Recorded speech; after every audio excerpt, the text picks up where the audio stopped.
I touch that peak. I've been grinding all week. Ain't no stopping me. I ain't getting no sleep till I touch that peak. I've been grinding all week. Ain't no stopping me. Ain't no stopping me.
Touch that peak. I've been grinding all week. Ain't no stopping me. I ain't getting no sleep till I touch that peak. I've been grinding all week. Ain't no stopping me. Ain't no stopping me. Ain't no stopping me.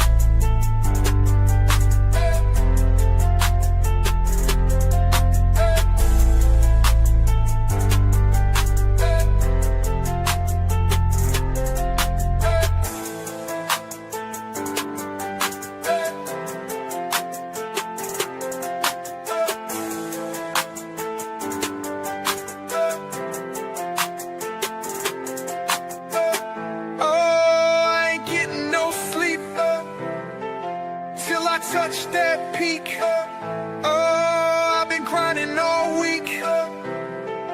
Ain't no stopping me. I ain't getting no sleep till I touch that peak. I've been grinding all week. Ain't no stopping me.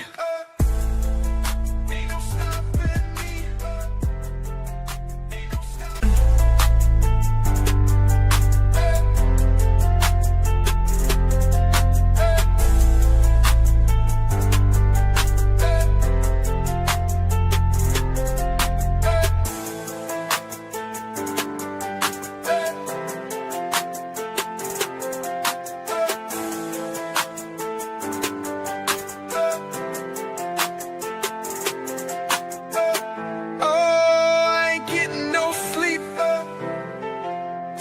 Touch that peak. I've been grinding all week. Ain't no stopping me. I ain't getting no sleep till I touch that peak. I've been grinding all week. Ain't no stopping me. Ain't no stopping me. Ain't no stopping me. Secretary Nome said he was Take a look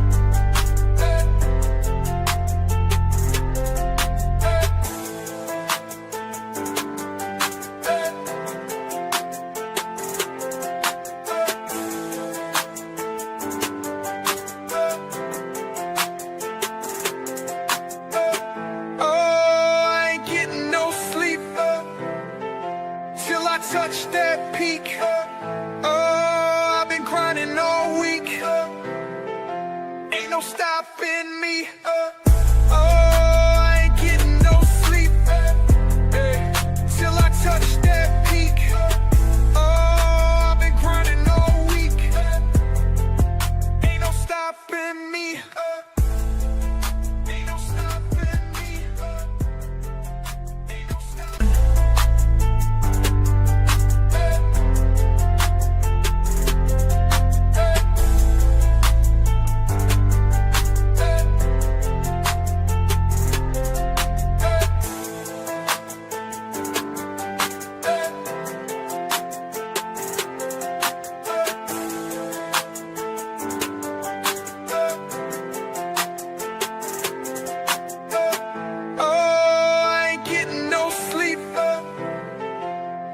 Touch that peak. Oh, I've been grinding all week.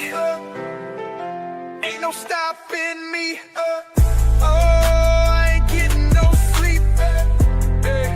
Till I touch that peak. Oh, I've been grinding all week. Ain't no stopping me. Ain't no stopping me. Ain't no stopping.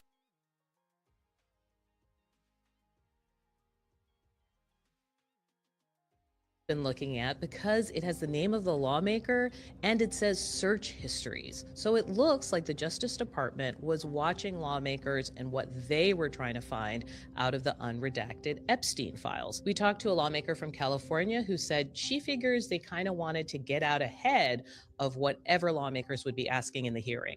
I believe that they're surveilling all of us. They want to know what kinds of questions we have. I'm going there today. I am sure they're going to be watching what I'm searching, but we are trying to find the files that the American people are saying, how come this was redacted? How come this was?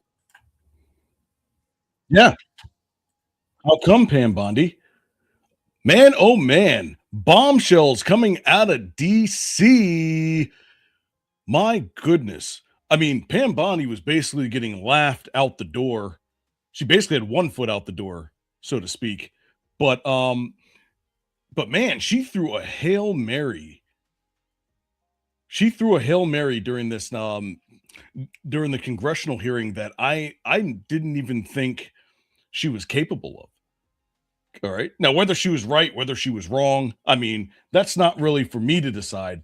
That's for you guys to decide. That's right, ladies and gentlemen, and welcome to Rise of Middle America. I'm AK, your favorite guy, and tonight, Pam Bondi was laying the smackdown or getting smacked down in Congress yesterday, depending on what side you're on. Then we ask a new question that's up for debate.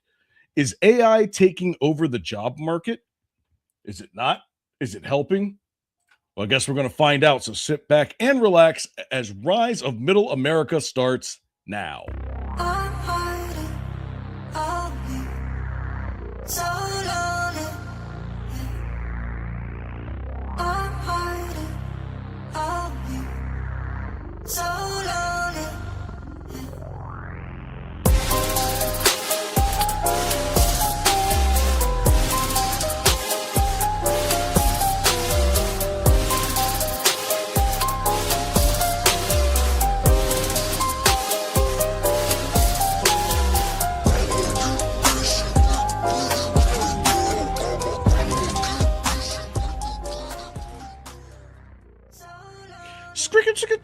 Scrap job. What's up?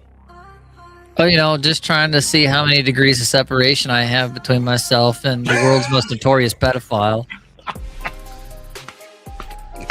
That's right. 6.7 degrees of Epstein. This is AK. I am Familia Paul's Search History. Let's get it on tonight. Man, we've got a lot to talk about. I mean, this was... I thought this was going to be a very slow week in news, and it kind of was. I mean, there was a lot of stuff that happened earlier in the week, and then we thought it was just going to die down before Friday. Also, we've got two things up on the docket, but we might be able to squeeze in the government shutdown that's happening in less than 2 hours. Imagine that. Yeah, right. You know, we already got congressional members that are already in Europe. So they're like, see you later. I'm going on vacation.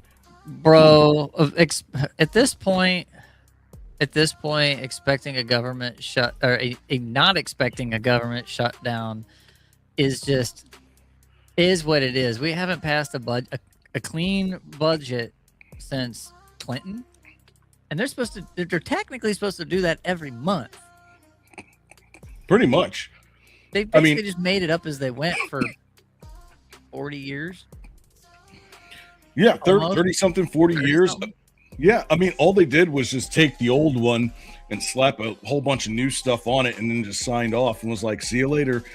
Have fun swimming in debt, middle class. Dude, well, look, the government's living paycheck to paycheck. At least they have something in common with the common folk.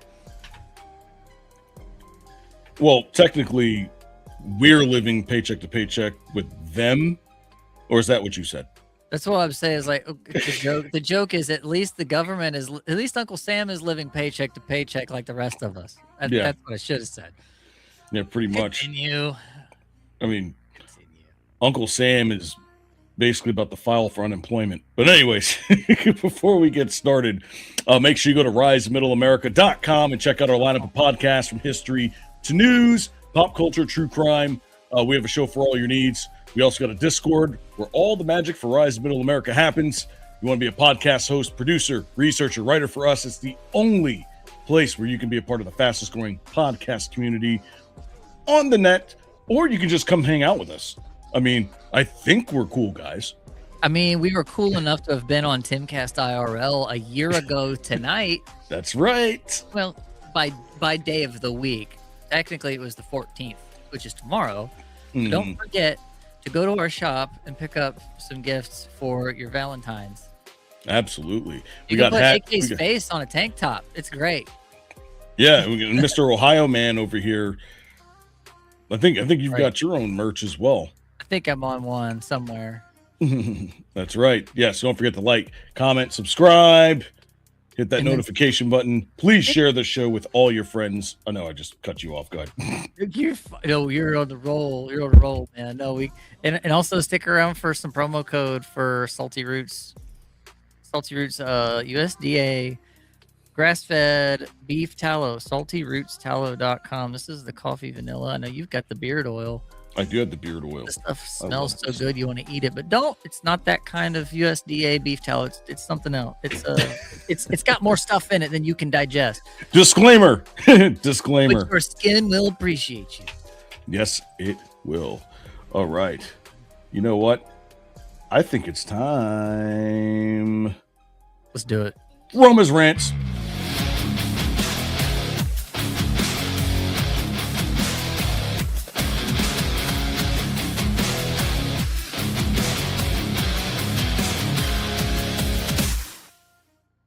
To the survivors in the room, if you are willing, please stand.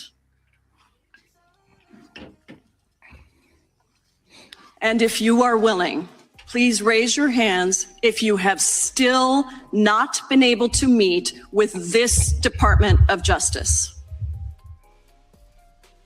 Please know for the record that every single survivor has raised their hand.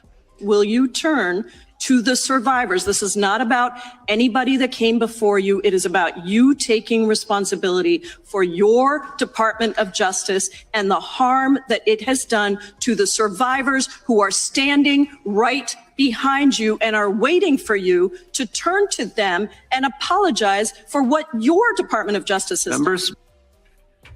Okay. I'm going to pause there.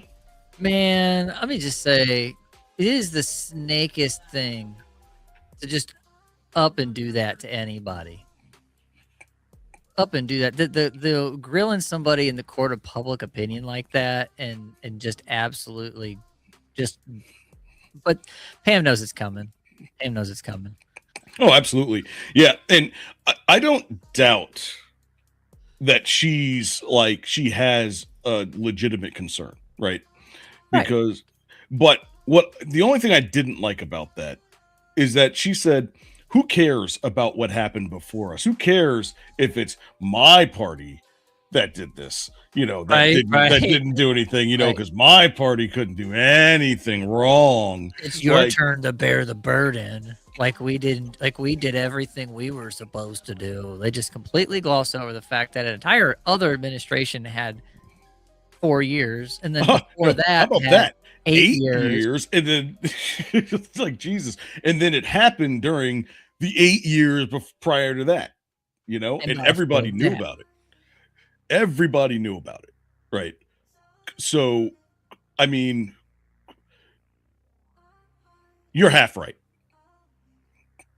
You're half right on that. That's what I'm saying. The procedure of the way these congressional hearings go are just slimy. That's what I'm trying to get at. It's slimy. Yeah, it is. But that's politics in Washington, D.C., as you see fit. But I think there's an American sentiment right now that they are sick and tired of politics in D.C. That I'm on that bandwagon too. I think everybody, I think 83% of us at minimum at this point are on that bandwagon. So, spying on congressional members, this is new. This is new because this is the part that you guys don't know about this, as I have Chat GPT up. Why is that?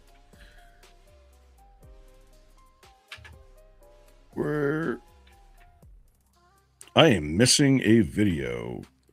I will say this: the pageantry doesn't do the victims and survivors of Epstein's and Maxwell and the others shenanigans, their crimes. It does not it doesn't do them any justice to do this kind of thing and make it about let's just grill another politician, another administration over a thing that quit making it a dog and pony show. It's such a circus. Well, think about it, right? Because it's the same thing that we're talking about when it comes to the budget, right?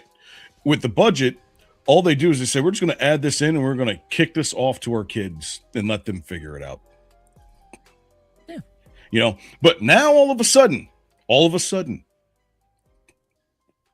the buck stops here with this administration. You want to know why? What?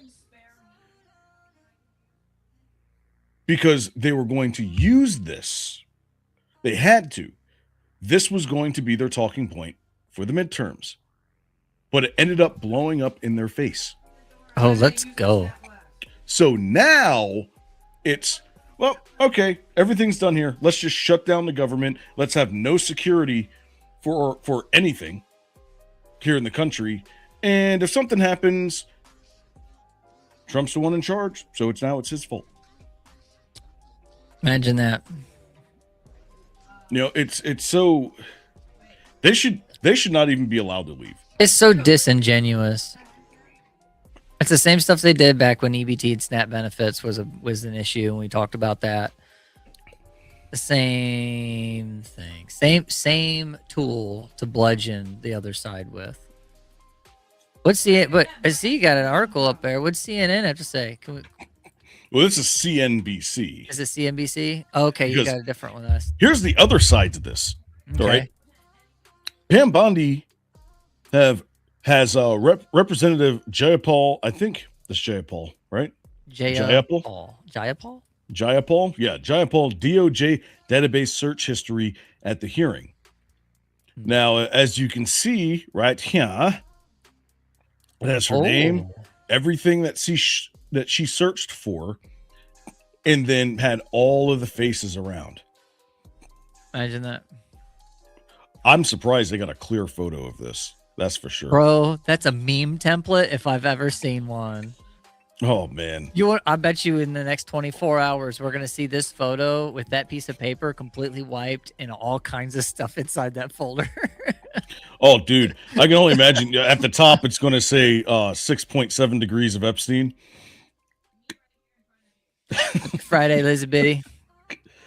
Hey, how you doing? Yeah, so let's go ahead and get started. Attorney General Pam Bondi at the House Judiciary Committee hearing seemed to have a printout of Pramila Jayapal's history of searches in the Department of Justice database of documents related to Jeffrey Epstein. Photos of a black binder that Bondi had at the hearing showed the words Sharapel's Permilla's search history and a list of documents whose numbers coincide with the number of the Epstein files, hence my nickname. It is totally inappropriate and against the separations of power for the DOJ to surveil us as we search for the Epstein files. That's my impression of her. It failed miserably. She and other members of Congress have visited the DOJ recent days to view documents related to Epstein and that are not available to the public. Now, she made Pam Bondi sit there with all of those Epstein victims, unlike any other hearing about this with nobody else. If I were Pam Bondi, what I would have done is I would have turned around and asked the victims this. Out of the multitude of perpetrators that you have encountered, if any of them are in this room, raise your hand. That would have shut DC down. Everybody, you know what? That trip that they were taking to Europe, they would have jumped on a plane and left immediately if even one hand raised. See, that's the kind of balls that I want to see in DC. The only problem with that is those people are not under oath.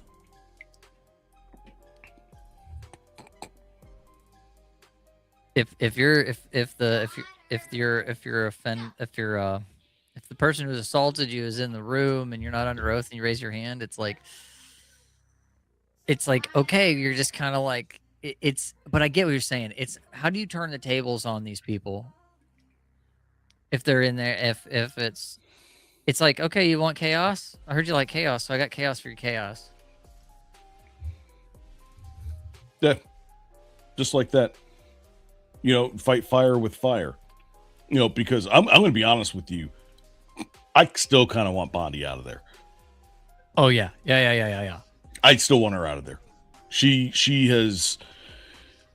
This wouldn't have happened if she didn't utter the words out of her mouth, I have Epstein's folder on my desk. And basically make Kash Patel and Dan Bongino look like utter fools in front of the entire nation. Now, Kash Patel, that's another story. He's hit or miss. Bongino, I'm not really sure about. I mean, I know he was like assistant deputy director. So, I mean, I don't know what his involvement was in that, but I mean, it all falls onto Pam Bondi at this point. And I think she probably gave herself another month with this. That's about it. Maybe. I'm waiting for Matt Gaetz to get his due. I think Matt Gaetz could still come and step in. He could, but would anybody vote for him? Oh, you mean in confirmation hearings? Yeah, the confirmation hearings, would they pass? Because he didn't pass the first time, but everybody knew why. Because he would have went in there and destroyed everyone. Oh yeah, they tried to destroy him, and he went on live TV and said they're trying to extort me and my father out of in a big bribery scandal and all of that, just so they can get one of their spooks out of the Middle East that was in prison. That shouldn't have been where he was. Oh, absolutely. I mean, he blew that whole thing out of the water. So yeah, that was pretty impressive. So here's what I want to see happen next. I want to see her release to the public everything that they looked up, because that's not against the rules. She could do that literally at 11:59 tonight while everybody's off on vacation. What are they going to do? Come back and sign back in the government just so that they can yell at her? No, they're gonna go overseas and enjoy their nice, cottages over in Scotland, or their townhouses in Italy, wherever the heck they're going. But I want to know who was looking up their own names. I want to know who was looking up Trump's name. I want to know who was looking up their associates' names. I want to know if they were looking up anyone.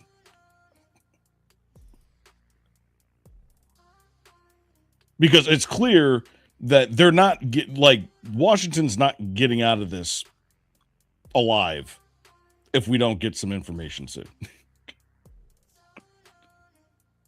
If you're in a skiff and you're looking up your own name, it's one of two reasons. Either one, you want to know if I see you, Hardy. If somebody has been investigating you in connection with anything, or if you're implicated in any kind of other thing that's been going on. You know, like you're either close enough to the fire to smell like smoke, or your liar pants on fire. One of the two. You know, if it was me going through the Epstein files, I'm not worried about myself. You know, I mean, that's why I did like 6-7 degrees of Epstein for my thing now. It's like, it doesn't mean anything to me whether or not my name is in that, because it's like Trump.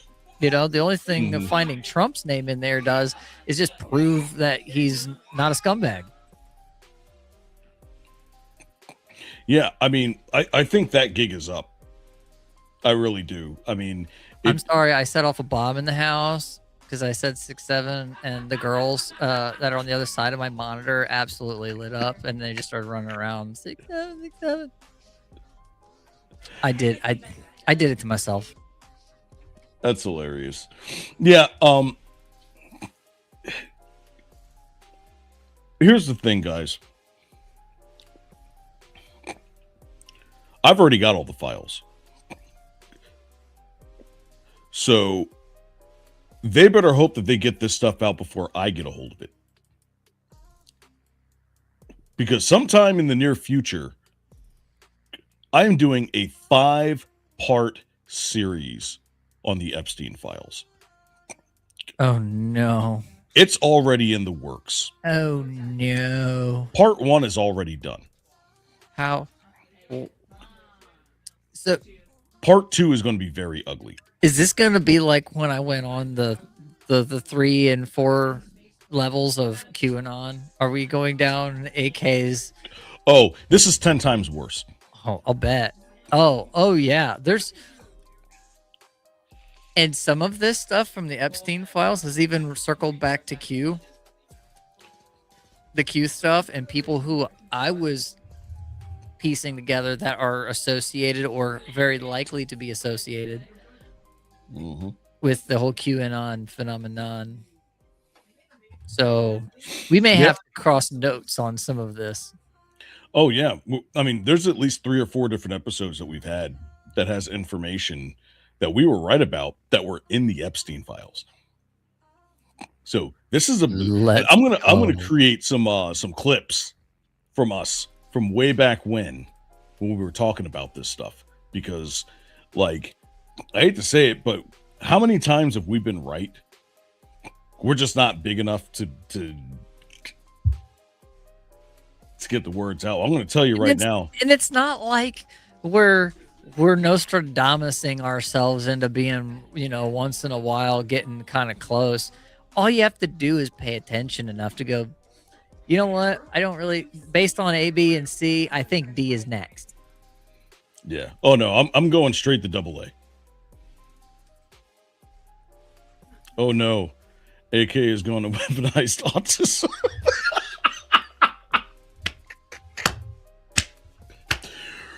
Risen with the tism, baby. It is about to go down. You have no idea what's about to happen.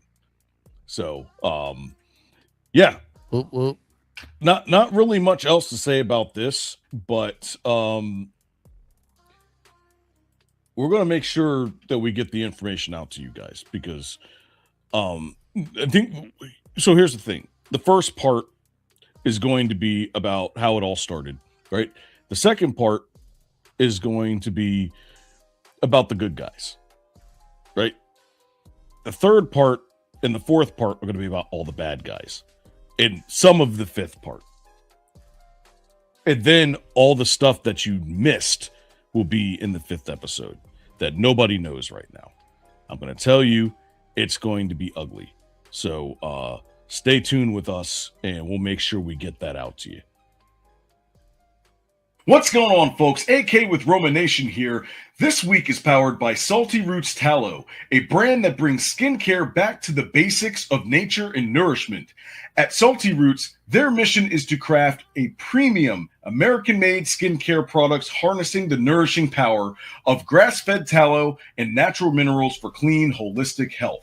Now, they are committed to sourcing the finest, sustainably produced ingredients from U.S. farms and blending them with nature's mineral-rich treasures to create pure, effective skincare that promotes radiant skin and overall well-being. And trust me, you can feel that mission with every product. Their Dead Sea bath salts combine pure Dead Sea and Sierra sea salts with essential oils and herbs for a spa-grade mineral soak that melts away stress. They also have an activated charcoal bath soak that purifies, recharges, and cleans out impurities and leaves your skin silky smooth. In fact, I even have a mustache and beard oil made with eucalyptus mint to moisturize even my horrible dry skin, to the point where I don't feel any urge to scratch and irritate myself more than I need to. So if you're ready to treat your skin the way that nature intended, visit saltyrootstallow.com and use the promo code ROMA to get 10% off individual items to help the small businesses of Middle America thrive in this crazy economy. That's saltyrootstallow.com. Get back to your roots naturally.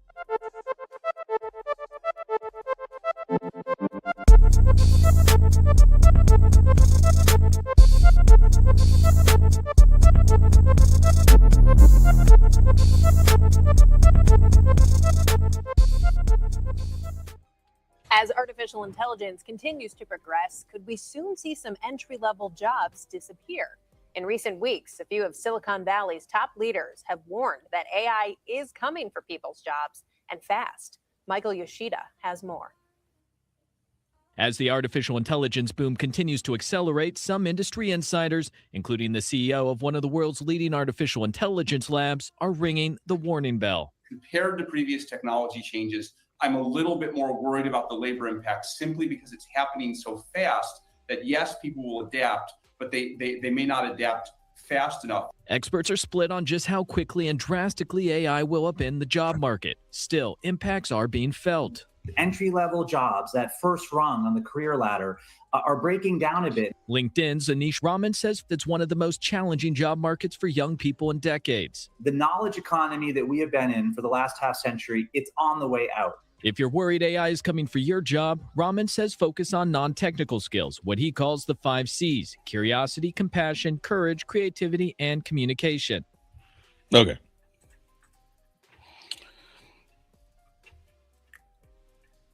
They took our jobs, or gerbs, or however they say it.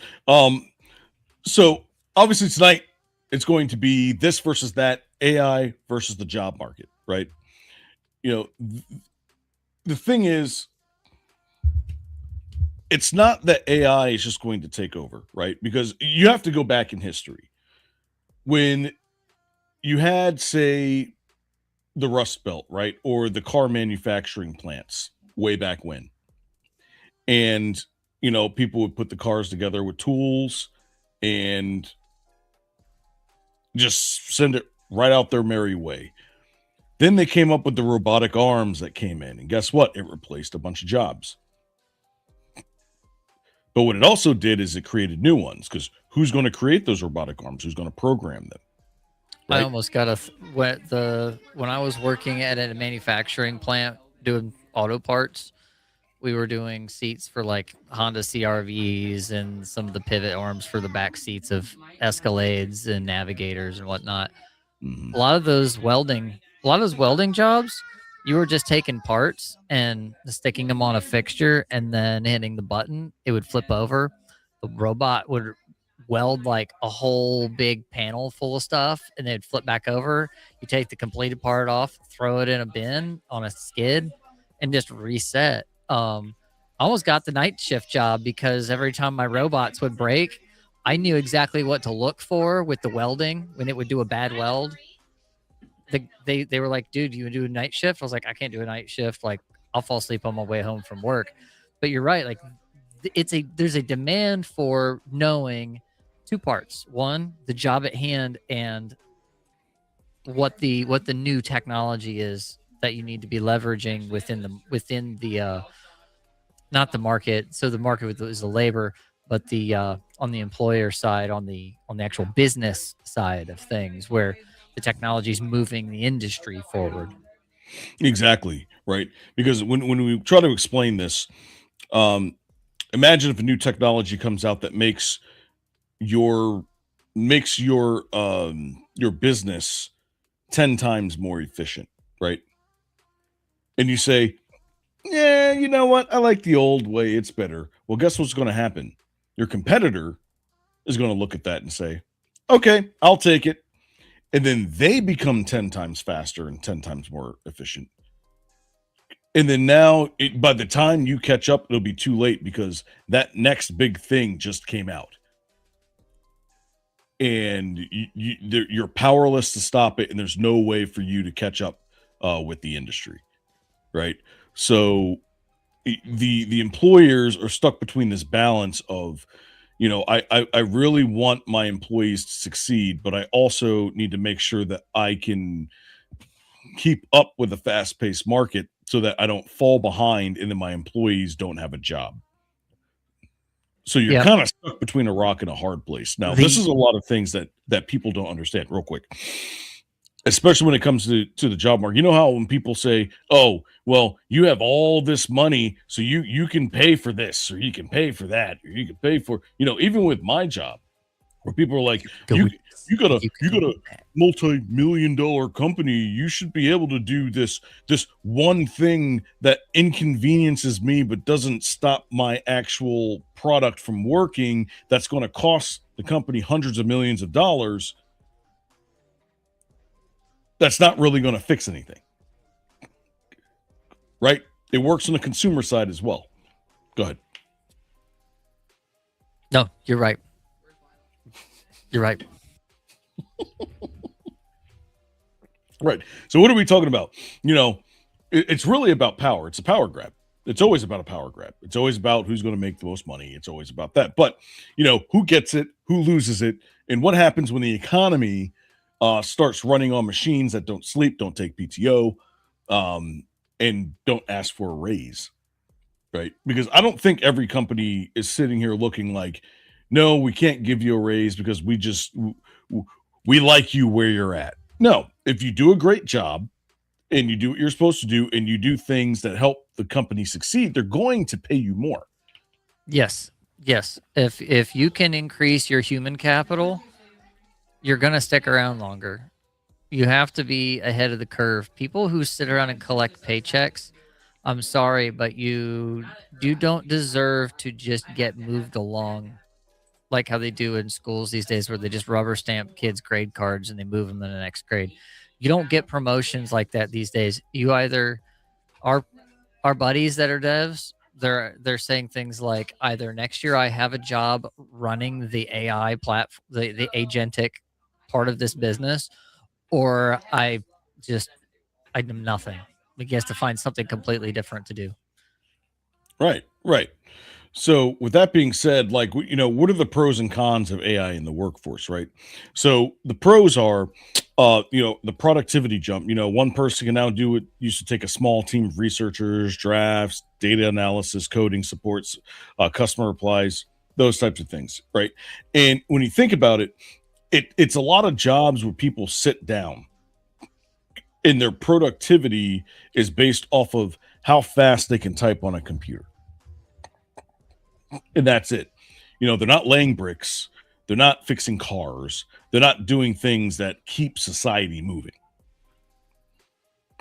Right. Most of the tech jobs or computer-based jobs, office jobs, have been a means of taking the old paradigm of paper files and manually entering them into databases, because computers historically have been really bad at understanding how to read stuff. And we've had the ability to scan documents, we've had the ability to turn images into Facts. hashes, we've had the ability to do a lot of things with data, but it's a matter of taking these unique edge cases where there are no standards, because humans generally, as much as we take way too much granted for our ability to communicate with each other. Computers are like, it's like, imagine the most autistic person you've ever met that has zero social skills versus someone who has absolutely no idea how to do math, but they're an absolute just charismatic, right? Like that paradigm, and then throw them as far to the either side as possible. That is traditionally how computers have understood humans. They just have it. And now with LLMs, they understand these processes. You can give them a document and they can read it now. They can tell you what it means. They can tell you why things are, why this page looks this way or that, and they can see relationally all those things that people generally have been good at with abstraction. Computers have been really bad at abstraction, and now we're getting better at it. And Elon, I don't know if you have a clip or anything like this put in here in these notes. I didn't see it, but I saw a clip of him saying things like programming is going to be yesterday, where now AI can just write machine code assembly. Like the stuff that the ones and zeros by itself can be written directly at this point. It's insane how quickly this has gone. Well, let me see. I taught myself how to program computers when I was a kid, and bought my first computer when I was 10 and sold my first commercial program when I was 12. Well, I read a lot of computer magazines, and there was a computer magazine that you could sell software to, and then publish the software, and then send you a check. He has not changed, not one bit, in 30 years. He's the only person that's gotten younger as he got older. I wrote some software and sold it. And I sold a company, another one. When you were 12, did you have doubts? Because a lot of students might have those doubts where we have an idea, we think it's good, but again, from the idea to the completion, you say, oh, I like this game, I'm going to try it out, so I'm just going to do it. Well, I just really like computers. I don't think that's exactly the video, but I mean, he started with that, and then, now working with the AI units that he has with Grok, which is just one version, right? They all come from the same basic source, but the way that it interprets the information is different from one version to another. You might be able to explain that a little bit better than I can. I mean, I've got a basic understanding, but if you could be just a little bit more elaborate on like give an example of one or the other, and then how that works for, say a finance company or, a programming company. Hold on, I think I had some audio issues there for a second, because I caught the end of that, but not the lead up. Oh, okay. No, what I was explaining is the difference, but not necessarily the difference between them, because they all come from the same kind of base database. But as far as like what AI now can do as far as programming is concerned. Oh yeah, well, this is more on the very bottom end. So think about how, if you've seen any of those clips where somebody can just prompt a video game and AI is just rendering everything in front of you.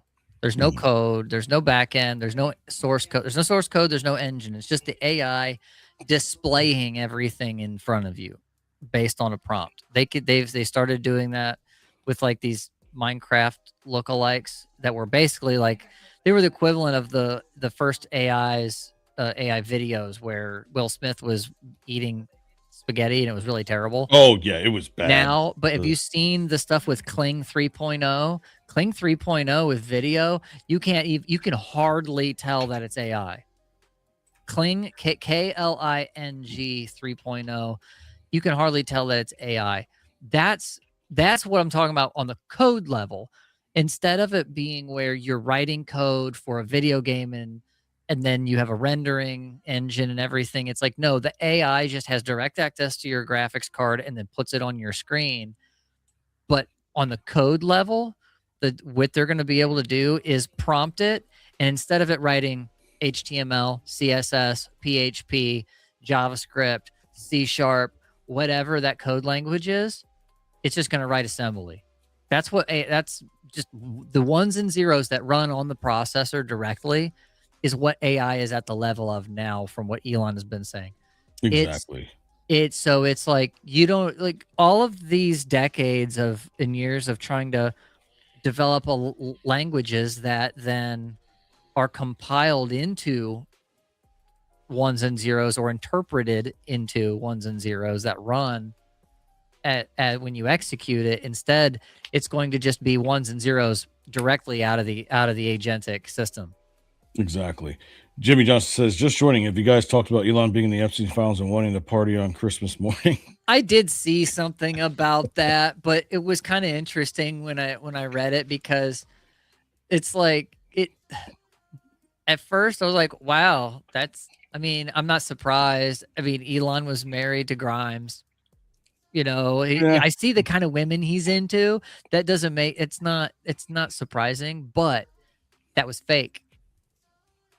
That was a fake. Elon responded directly to it, and he linked to the actual email that was between him and Epstein, and it was some nothing burger transaction.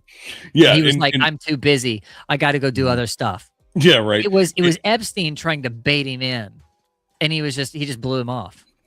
Right, right. And the thing is that like we're going to do a 5-part series on the Epstein files, and when we do this, we're going to go over that. We're going to go over everything that mentions Trump, everything that mentions Elon, but also everything that mentions some other people that you don't know are in the files yet. Because there's 3 million pages. Yeah, dude, there's so many pages. It's so many pages. But basically what we're saying is the pros of AI in the workforce, and at least how I use it and how I see other guys doing it, is it's a lot of that little tedious handiwork that's just lots of keyboard clicking, and it's a great tool for that. But at the same time, when you have AI, now we'll get into the cons. We'll get into the cons eventually. So you got a video. What you got? Oh, this is the Kling. Yeah, dude, this stuff is insane. No, I haven't seen this clip. You know what the real tragedy of our time is? We have 2 minutes, Goro. Don't let it touch you. You can tell it's AI, but it's like, what? See the hammer? Limp wrist thing. It's so corny, but like the quality is getting there. Yeah, the quality is getting there, but you could tell with the way that, the characters, the people handle themselves and the physics, something isn't quite right with it.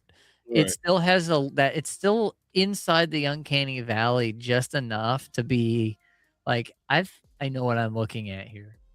Is that Jean-Claude Van Damme? That looked like a Jean-Claude Van Damme a little bit. But this stuff is crazy. Yeah, it's still just jamming the music. Rock band drummer. Oh no, what is this? Prometes amarte y ser leal. All right, I'm gonna stop that before we get. Yeah, dude, it's like but AI is getting to the point where it's not just doing the small tedious work, which it's very good at. Tools in the right hands are powerful, very powerful, and they're good when you can't even tell when they're used the right way. but they're not always used the right way, are they? No, they're not. So let's go back in. So you got lower barrier to entry. People with less formal training can produce higher quality output, fewer dangerous, dirty tasks, faster innovation cycles, and then better decisions on support. Because now all those entry level decisions that you make, you no longer have to make because it already knows what needs to be done. Right. But on in that those entry level things being like, if you're just a support person on, if you're, say, I deal a lot with customer support, you do a lot with support, you with customers. One of the biggest things that any call center wants to reduce is the run of the mill stuff.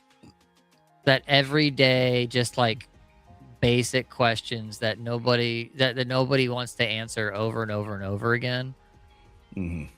And so companies strive to offer self-service or quick service. Hey, sometimes people just want a quick chat bot asking a quick question about a thing, and that's it, and they're off.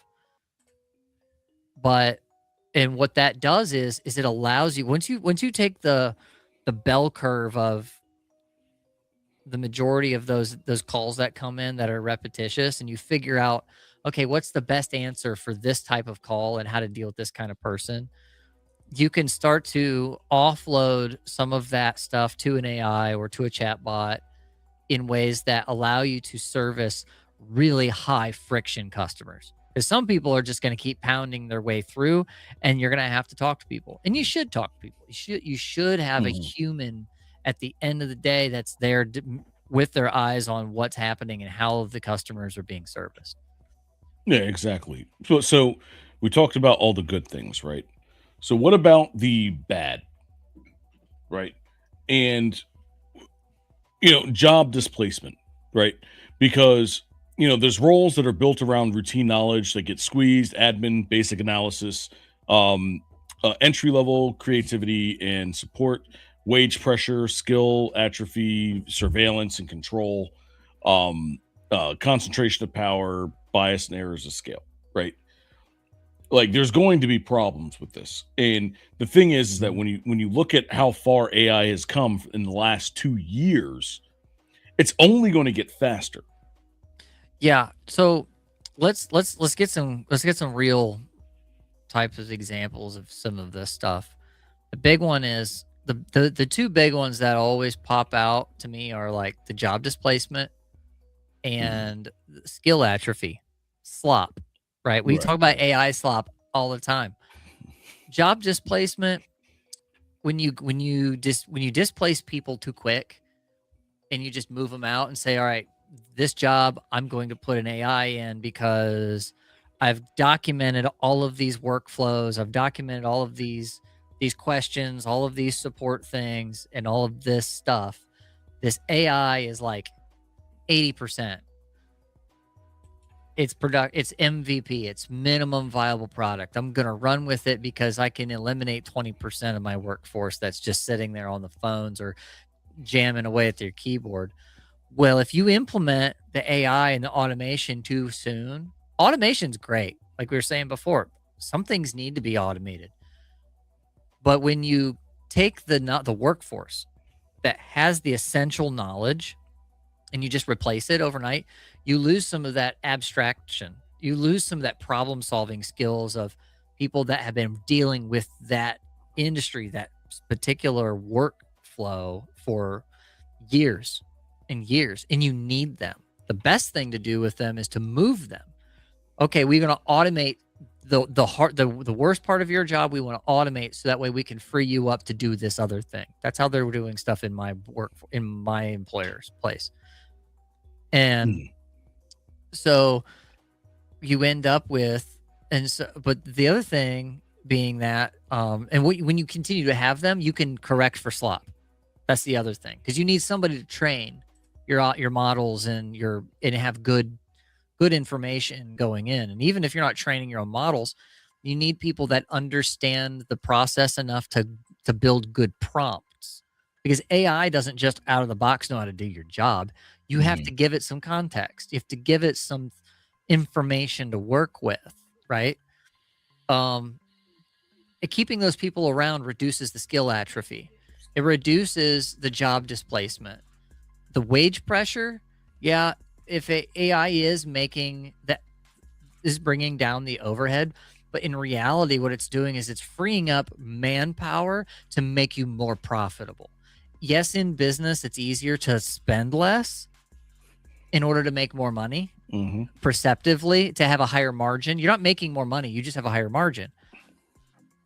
But if you keep those essential people around that understand that job, you not only make yourself more profitable, but you have fallback. You got to have a fallback. You can't just run into an automation headlong without being able to backfill that when stuff goes down, because stuff does go down. The internet breaks. We know this from things the last year where couple months ago, right? Dude, Amazon, Cloudflare. What happens when your Active Directory, whatever your stuff is with Microsoft, goes down? What happens when your whatever managed service happens to go down? What happens when your video game goes down? Oh yeah, what happens when another hacker collective goes after the Sony when you're trying to play the newest Spider-Man game? Like, you gotta, that's like, stuff happens. You call it, your support lines are going to be flooded. You got to have people on tap. You can't just queue everyone up to a bot and then the bot go down and then like these guys in. So here's the other thing: bias and errors. Let's go down to that one real quick. This is a good segue. Bias and errors. I saw a story, a guy in the UK that had some kind of a manufacturing business selling parts, expensive parts. He had an AI chatbot that was able to help with, checkout and things.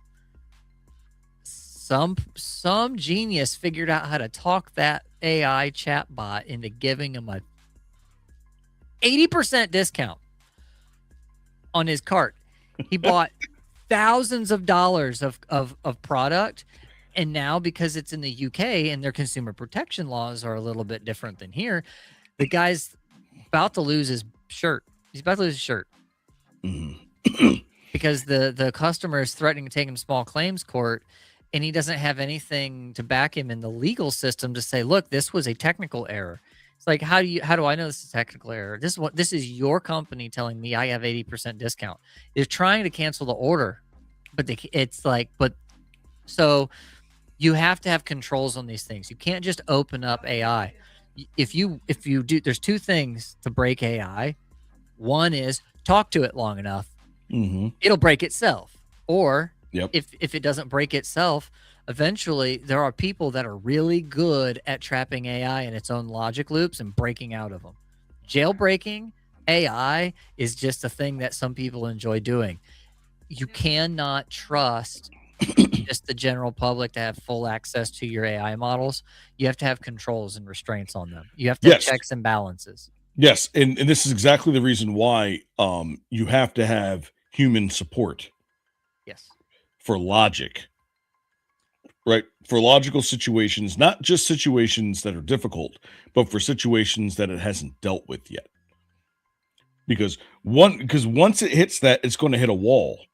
I know that most people that dabble in AI or at least use AI at least once a week, right, has run into one time or another a situation in which you give it a specific set of data or information and it tells you that it's wrong even though it's right.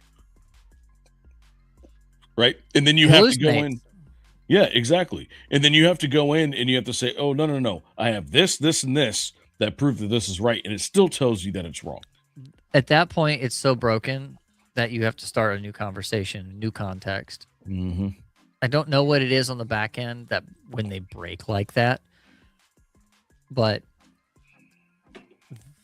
it's a very real, very, very real thing. And most of the time when you're using an AI model, like with GPT, it's not one, it's a distributed model. It's like you're talking to the manager. You know, you're talking to the front end of it, and then that person, that AI is talking to 5, 10 other AIs on the back end going, okay, here is the request. Here's all the things I need to do. I need this model, this model, this model, this model, this model. You go do this, do this, do this, search that. And then it's like 5 of them all out at the same time. I'm just throwing numbers out there. But there's multiple agents on the back end going out and grabbing information from wherever it exists, bringing it all back, and then synthesizing it into an answer for you. That's how the AIs work now. It's all distributed workloads. And so not only can the one you're dealing with get confused, what happens when the other ones behind it go out and grab the wrong thing and bring it back? You know, that's a real issue. So these general purpose AI models, just use them like a search engine, and then go off and research something for yourself. Don't be dumb and like some lawyers that decide to file motion to dismiss based on a bunch of fake case law that doesn't exist. There's guys right now that are losing their bar licenses over this. But speaking of the law, you have that surveillance aspect of it, right? Because these things are constantly learning from you. And depending on the kind of license that you have purchased, the agreement you have, if you're using the public, it's all theirs. If you're using a premium one, most of the time they're training on that. But they do allow you to, hey, don't train on this, but trust me, it's going somewhere.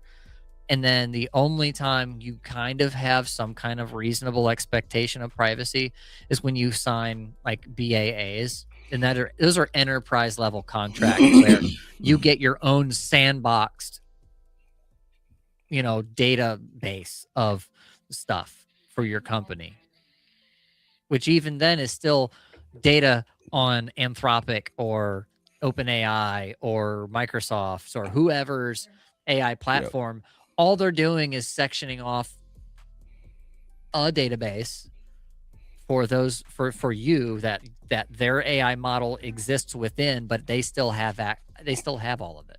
Yeah, and so basically they're buying that section, saying this is mine. Right. Nobody else can have it. It's our proprietary information.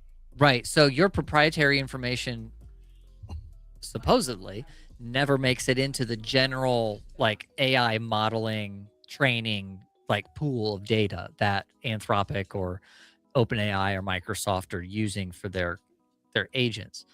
But the government has their own too, and they have contracts and they can subpoena and they can find things out. And so we haven't seen what's on the back end of AI surveillance at this point yet. And we probably never will.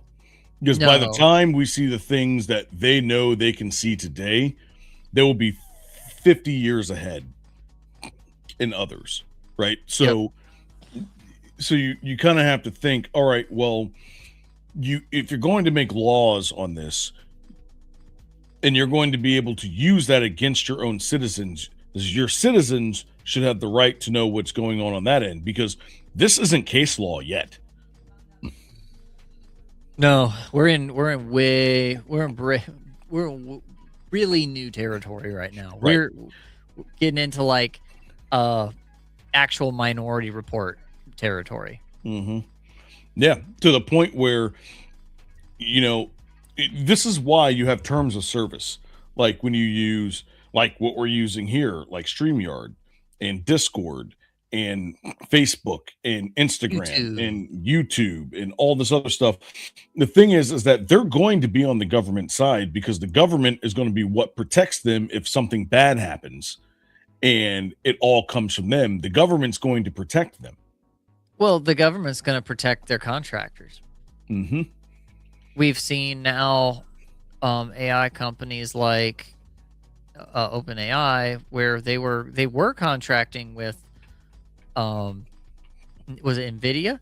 And NVIDIA was contracting with a bunch of people and building stuff out. And from what I heard is there's a handful of these companies where some of these contracts are falling apart and reconfiguring, but low key and basic. Low key and basic. Yeah. Well, listen, Jimmy, you weren't here for the first segment, all right? So I don't want to hear it. That's funny. And we could go on and on about concentration power, like the surveillance stuff. The biggest thing that I would like to call out on the Minority Report issue is we already have existing instances of facial recognition gone wrong. It happens all the time. Certain ethnic groups and their facial features are very hard for AI to differentiate. Imagine that. AI is racist. It thinks you all look the same. But they're finding a way past that too. It was Apple, where like I guess there were two Asian friends, and she used her face and actually opened up her phone, and she was like, "What the hell? That's not supposed to happen." Nope. But it did. Yep. You know, and there are people that have geometrical shapes in their face that are very similar. And because it's not looking at, hey, are you Colombian and are you El Salvadorian? No, it's looking up the different markers in your face. And if it's close enough, it's going to happen. It's the same thing when you use your thumb to open up your phone, right? You don't always sit it at the exact same spot. No, but the thing with your thumb is it has you do the thing where you touch where it. you You roll and tap and touch, and you Rubik's Cube the heck out of it and do the thing like in Hellraiser till he opens up the box. Yeah, that's basic. And that's to get the full picture of your fingerprint. It's using all of that and then compiling them together and matching up all the lines. So that way you can just fat thumb it and open it up one day. That's why it's so easy to use, is because it's difficult to get it to do that the first time. Hard the first time, easy every other time. I'm messing with you, Jimmy. It's like my dating life. Hard the first time, easy every other time. Yeah. Yeah. So let's talk about the past, present, and future of the job markets that benefit AI. Because in the past, the AI systems could have reduced deficits. They could have caught failures earlier, and improve like their supply chains and prevent like very costly recalls, right? But present, customer support operations, go all the way back to when they first said, "Hey, welcome to so-and-so business. If you want something, please plus 1, 2, or 3. When that first happened, everybody was like, wow, this is amazing. All I have to do is press a button on my phone and it takes me exactly where I want to go. So the way we're feeling right now is how they felt 40 years ago. Yeah. Well, it's not been that long ago that phone operators and switchboard operators were a thing. Mm-hmm. There are people alive today that were out there. Hold on. All us guitar players, all you youngins out there. Let's talk to you youngins out there that are playing music these days. This, and people that don't know what this is actually a relic of the past, but it's still a very relevant modern piece of tech. All this is a 1/4-inch cable. It's just got a shield and a core. That's all it's got on it. This is what they used to use on the switchboards to connect your telephone to somebody. And you were all, when people were still on yeah, my mom was a switchboard operator. Look at that. Switchboard operators know exactly what these things are. These are 1/4-inch instrument cables, or they can be made into speaker cables and all that. They would plug them in. You picked up the phone and you go, "Hey, Rosie, I got to call Jeb. Can you hook me up to Jeb?"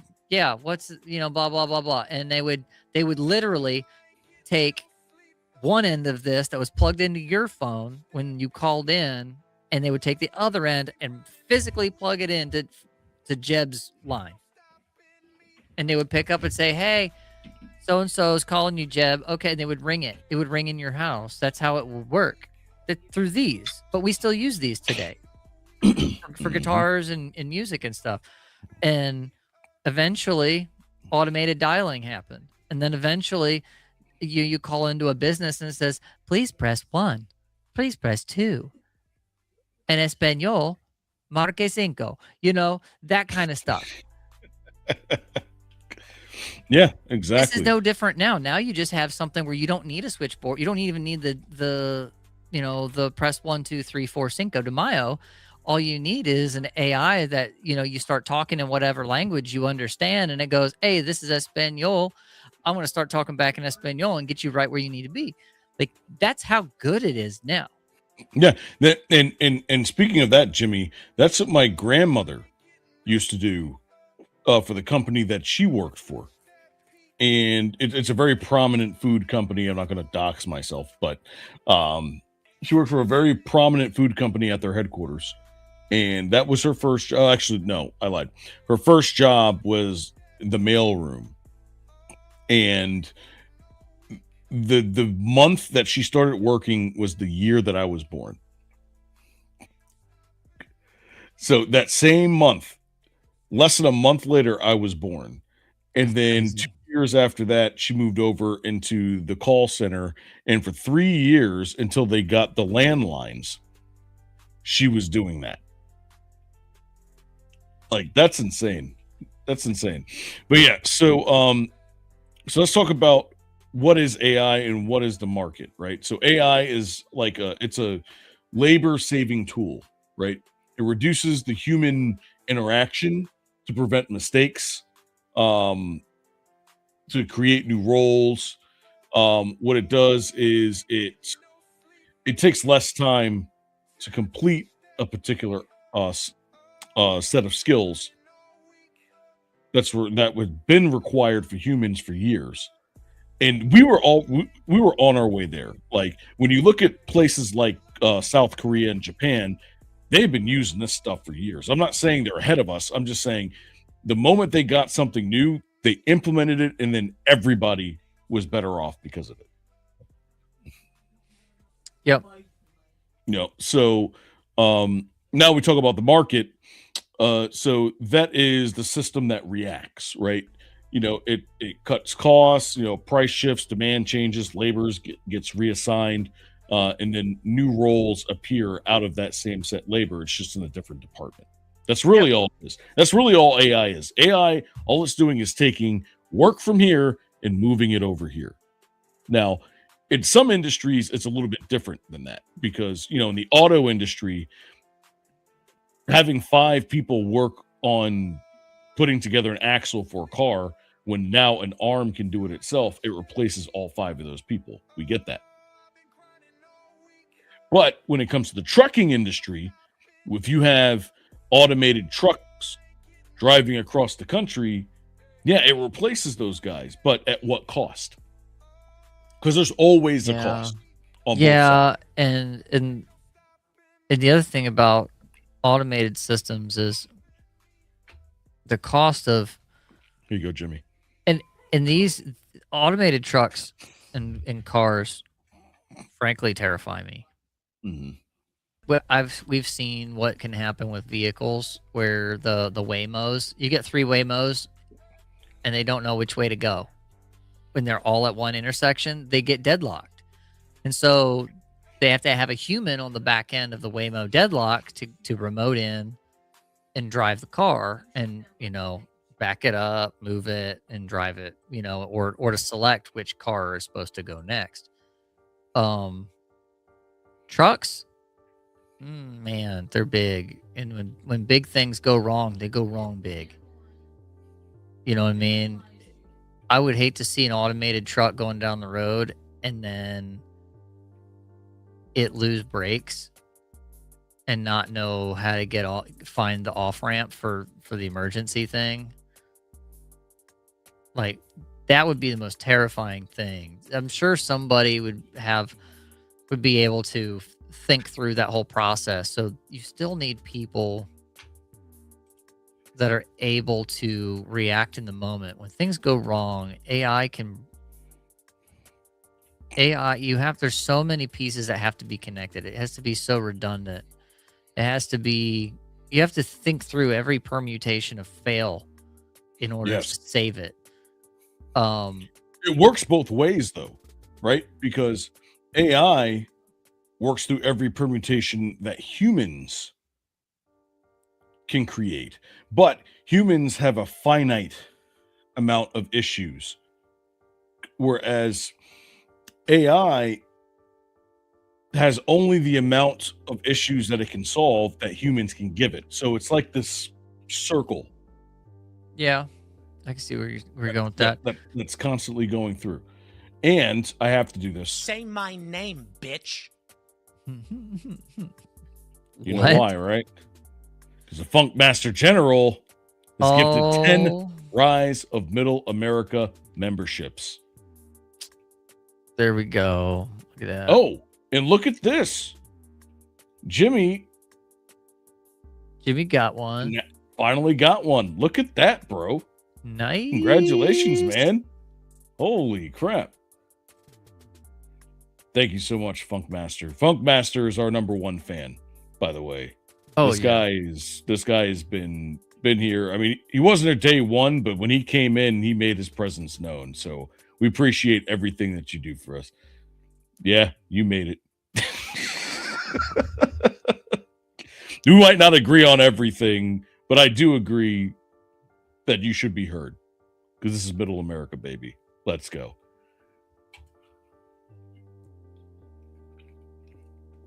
But yeah, so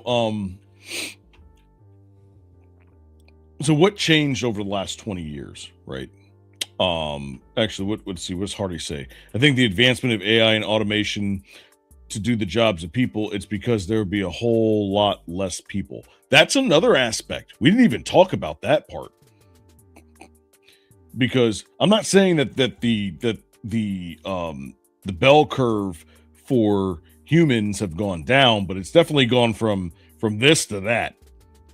Yeah, our growth rate, the human birth rate is definitely gone in the toilet. It's why we're dealing with this rampant, rubber stamp refugee crisis that we've got. Temporary protected status for everybody in any old country to come here, but there's no real on-ramp for these people to become Americans. We don't have Henry Ford anymore. We don't have somebody standing up institutions and putting housing up to educate people as they come in and train them properly. They're bringing in ultra low skill labor. Don't even get me started. Don't even get me started on that. Like, we could do a whole episode on the Rust Belt right now, in the way that the manufacturing in these areas like Ohio and Kentucky and Pennsylvania and Indiana are just being like, even with all of the jobs that are being, offloaded to automation, there's still this thing that's happening where they're bringing in H-1Bs that have basically fake resumes. A lot of them do. They're coming in through a they're just abusing the H-1B system from every way you could possibly think. And then the TPS immigration stuff, they're for every one person that they lay off that's American citizen, maybe they've been an employee of this company for a long time, they're hiring 2 other people at a lower wage with less benefits in many of these companies. So I'm just going to say it. I'm calling BS on the whole AI fear thing. There's plenty of jobs to go around still, especially in manufacturing. Oh, especially manufacturing. In the jobs that haven't gone away are the blue collar jobs that that are needed, like AI. Exactly. AI can't fix your toilet. Anything that's fabrication or infrastructure, pulling wires, bending tubes, electric, laying brick, all of those kinds of things. So the market is shifting from all this information market tech stuff.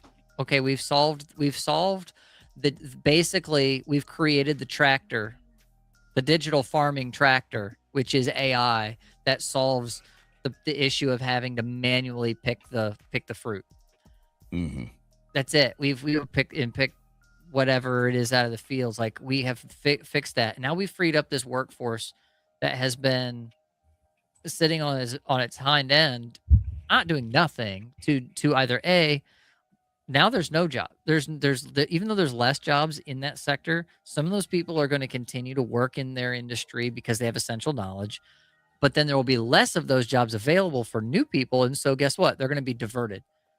And what's lacking is all of those skilled labor jobs, those welding, manufacturing, fabricating, electricians, the union stuff. It's all the union jobs that have been protected for so long, or have their own kind of market protection. So yeah, so we're talking about the AI, we're talking what is AI and what's the market? Well, the market's sitting over here with a demand for labor, and AI is now freeing up labor for that other part of the market that's demanding it. Yeah, no, it is. And you also have to think that when you look at companies, right? How many companies that were around 100 years ago are around today? IBM, Ford, Chrysler, these giant companies that have been here forever, or exactly that are the household names. Yeah, exactly. But 99.9% of businesses that were here 100 years ago, all the way up until now, no longer exist. Right? Yeah, probably not. Yeah. Right. And the reason for that is because there aren't, some businesses aren't meant to last hundreds upon thousands of years, right? Some come up, they have their heyday, and then they go down, and then that's it. And then, they either go out of business, or a bigger company buys them up and then makes them disappear or whatnot. That's just the capitalism market, right? Mm-hmm. So when people talk about, capitalism being good or bad, it doesn't really matter at this point, because AI is basically going to take over that. And it's going to put us in a position where it's going to figure out much faster which businesses can survive and which ones can't. Modeling, forecast, when it comes to modeling in business intelligence. Yes, Jimmy, you're right. Business intelligence, this is exactly what is their ball game. Business analysts, business intelligence. IBM. Like you said. Yeah, IBM. But the business intel is all about forecasting. Let's take historical data for our current company or current organization. Let's look at take all of that into consideration. And then what we're going to do is we're going to look at the market trends, and we're going to take the two, and we're going to make a decision on what happens if we don't change. What happens if we lean into this? And then we're gonna ask the question of which markets, which things in the market do we need to lean into, and how long can we lean into a certain trend? Because bubble is a real thing. The .com bubble was a real thing. The housing market bubble was a real thing. It depends on what kind of what the next thing is, and can you project what that's going to be if you're trying to ride speculative markets.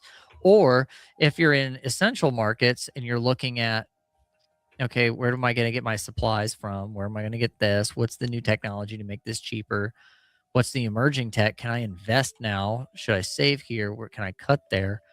AI is able to take all of that information and say, okay, here's four different possibilities, 5 different possibilities, and help the business intel portion of an organization help them make those business cases for executives. And when executives get handed stuff that's like gold, that stuff's gold. That stuff right there is what makes or breaks a company. When you're talking about, like, why don't these companies exist? They're either riding high on their own fumes for too long, and then they run out and the market moves, and then they're out over their skis in whatever corner they're in, sitting on a whole bunch of product that they can't sell anymore.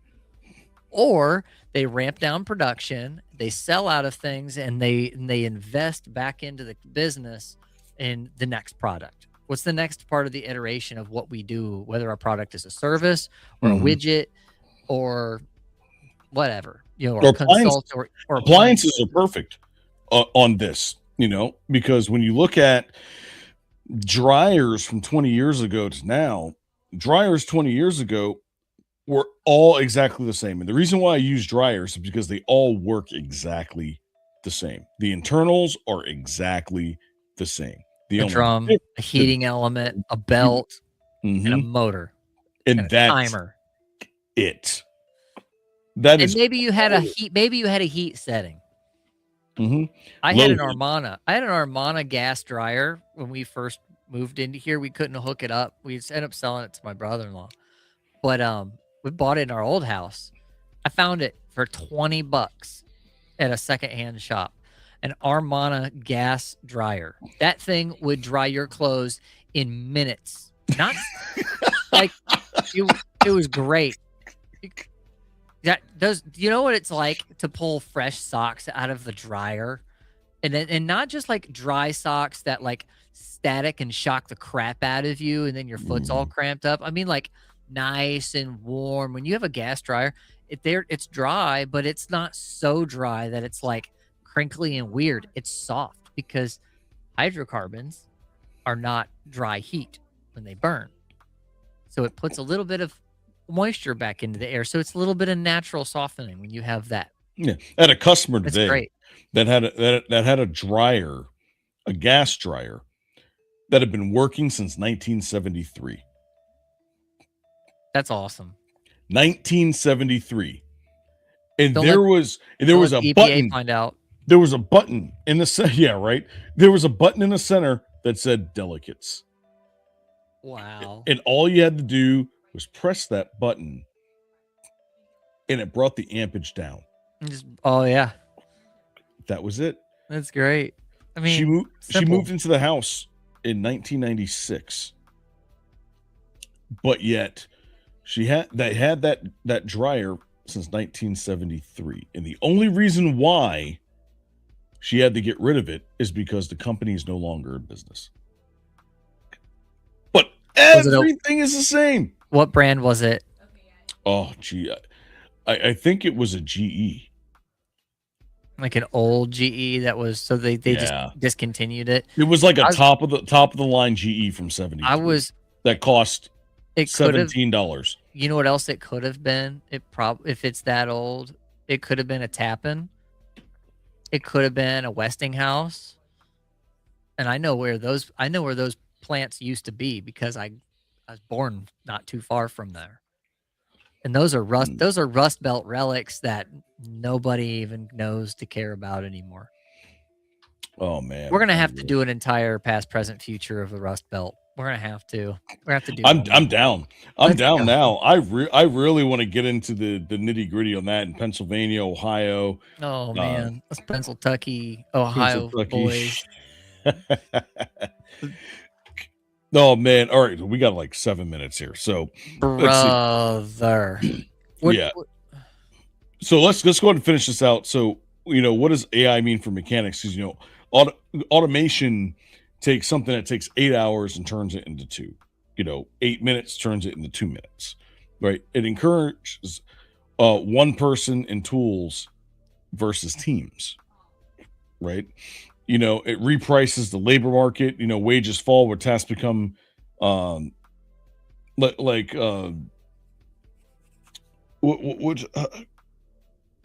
don't know the word to say for it, but it's kind of like cashiers now. Like cashiers in 10 years are going to be something of the past. Self checks are already a thing, but people are ripping off self checks. You still need people to watch if people are stealing.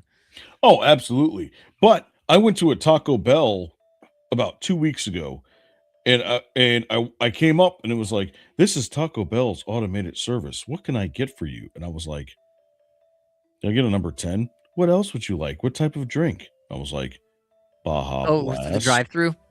And it was like it just bloop bloop bloop bloop, and everything I said it popped up on the screen like not even a second later, and I was like, "You've got to be kidding me!" They piloted that with Wendy's here local to me like last year, and the year before, it was in 24, and it was terrible. everybody in town complained, and they eventually just shut it down and went right back to just people. Yeah, this is what we're talking about, right? Because AI needs people and people need AI. You can never just let AI go rogue. The same reason why you can't just let people go rogue. You'll I have know people, I'm spinning your brain right now. dude. You'll have people showing up ordering a liter of cola. Yeah, right. You What gotta- about those guys that walk up to the window and it's like, "Hey, I would like to have a Happy Meal." Like, no, you can't. You couldn't do that back then. You can't do it now. But but it's going to get to that point where all you do is just you just talk to machines. There's going to be no need for people. I mean, you go to Japan, there's already places that makes pizzas.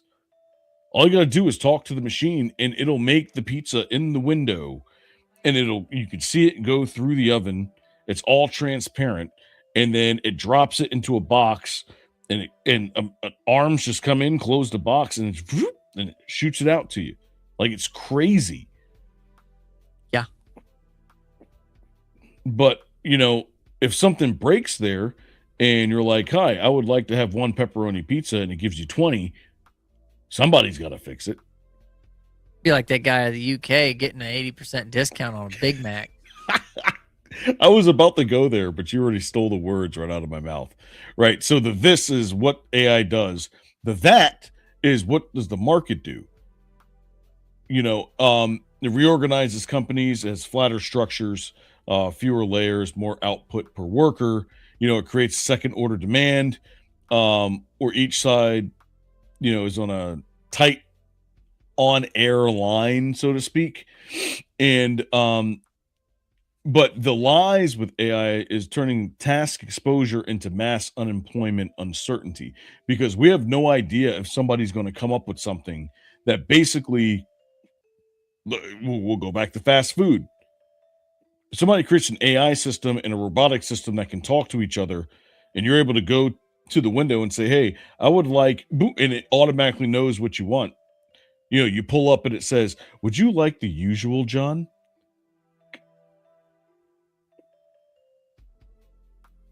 And by the time we drive to the window and it pulls it into your car and drops it on your side seat. Well, that's what call ahead orders are. That's what your McDonald's app is for. They've already got those pipelines so well done that you don't even have to deal with the AI at the window. You can just order it on your phone, go pick it up, or DoorDash. Can you imagine getting a drone drop of Doritos and some at your house if that's a thing? They've already done it. Yeah. They've already done it. Yep. Like, the apps are for. But these I are can just things, see them crashing through your window, like, "Here's your food." But all of those things are inconvenience markets. Automate the crap out of that. I don't care. If it's convenience and you're already paying through the nose for it to begin with. Convenience markets, just make it automated, because in a lot of that stuff, when you're doing delivery jobs, a lot of people thrive on the gig market. Gig market is probably going to be one of those bubbles that breaks in the next 5 years. Oh, I'm sure. I think because of a lot of the AI and automation and just how little, or how easy it is to exploit gig markets and gig jobs. But in these other markets where you're really doing high tech stuff or you're doing manufacturing, the AI stuff for like logistics and advertising, when you're trying to analyze data at scale, that's where AI is like, people just can't do accurately or in time. We can do it accurately, but over time it just takes so much time to crunch so much information. It's such a powerful tool for that. It really is. So what is in it for the future?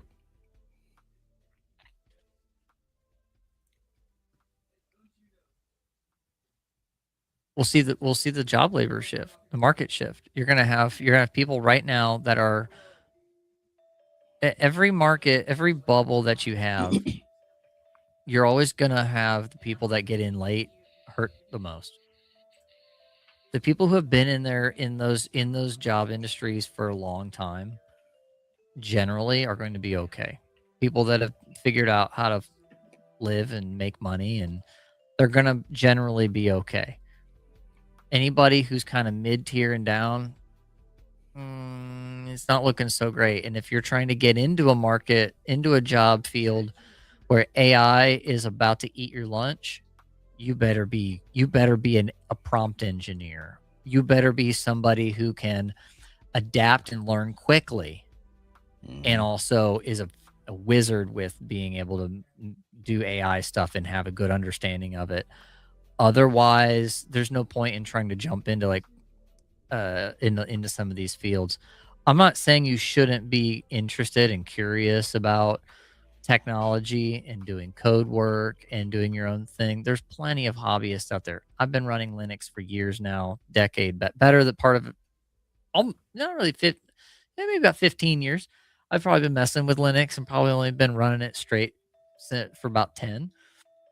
But if you're the kind of person that can dive in and hobby your way around stuff, you might want to lean in a little harder. But always know that you got to find a market you can make money and pay your bills. Know where the markets are going. Markets are going back to manufacturing. And I'll tell you this. Offshoring is a thing.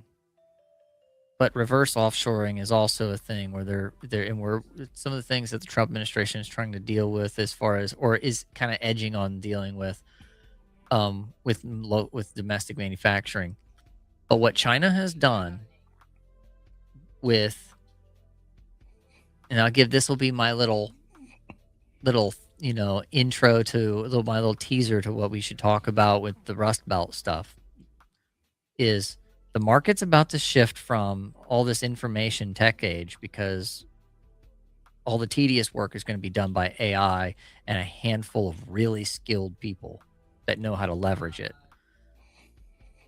But that's going to free up demand for fabrication and hard labor skills. That's not dumb skills at all. There's plenty of smart engineers out there that are figuring out how to run pipes and wires and brick and mortar and build physical things. And manufacturing is coming back to the home. You can buy 3D printers are phenomenal. You can basically buy them out of the box that can spit out plastic in whatever shape you want. You can get desktop CNC machines that you can do everything from woodworking to firearms manufacturing. You can get laser cutters. The base materials for society are so easy to get to and to start making things that there's no reason why we can't just do it in our garages. Go to YouTube. Look at the DIY people that are out there their entire life is just, they have a small shop in their garage and they're pumping out tons of product and doing custom jobs, and the small markets are where it's at. The small markets, the small domestic manufacturing niche markets is where it's going to be. That's my prediction, but we should go into more of that detail at another time. But AI right now is going to eat some people's lunch. Guarantee it. And some companies are going to make some big mistakes. Others are going to leverage it right. And we're going to find out who comes out in the wash. That was this versus that.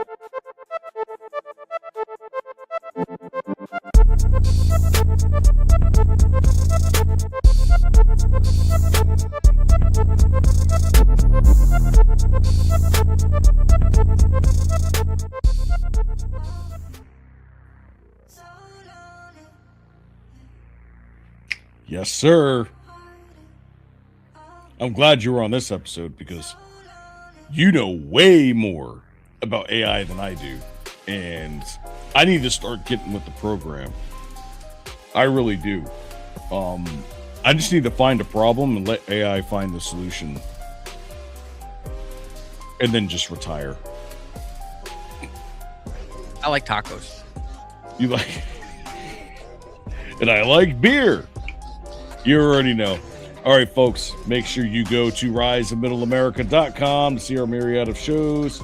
Got history, news, pop culture, sports, you name it. At the top of the page is our socials, upper right-hand corner. Down at the bottom, that's our merch site. If you'd like to show your support, please like, comment, and subscribe. Share the show with your friends. We are off next week. We're just taking a week off just to kind of recuperate or whatnot. You know, we've got jobs, we've got families, we got all this other stuff. So, but there's going to be some things that are going to look a little different the next time you see us. So just be ready for that. Uh-oh. You got anything? Tacos. I'm all out of Doritos, bruh. I'm all out of Doritos.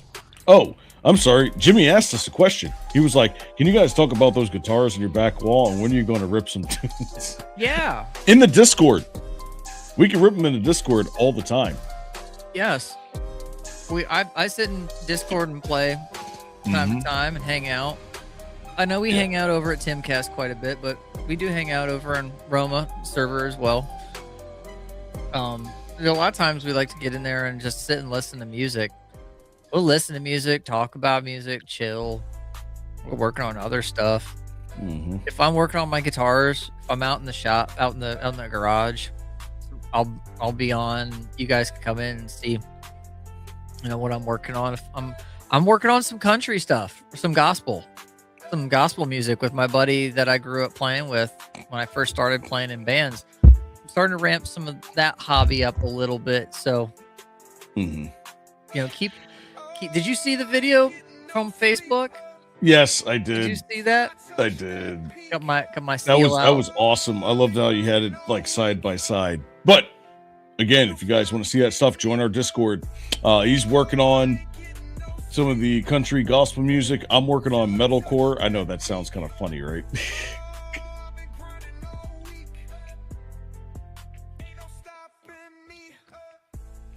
All right.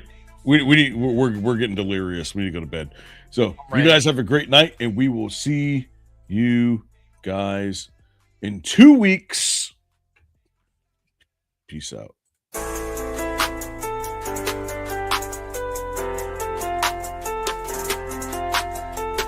Hustle in my veins, no rest, no dream, trying to make a way. Whole team gotta eat. No sleep, gotta keep going. No sleep till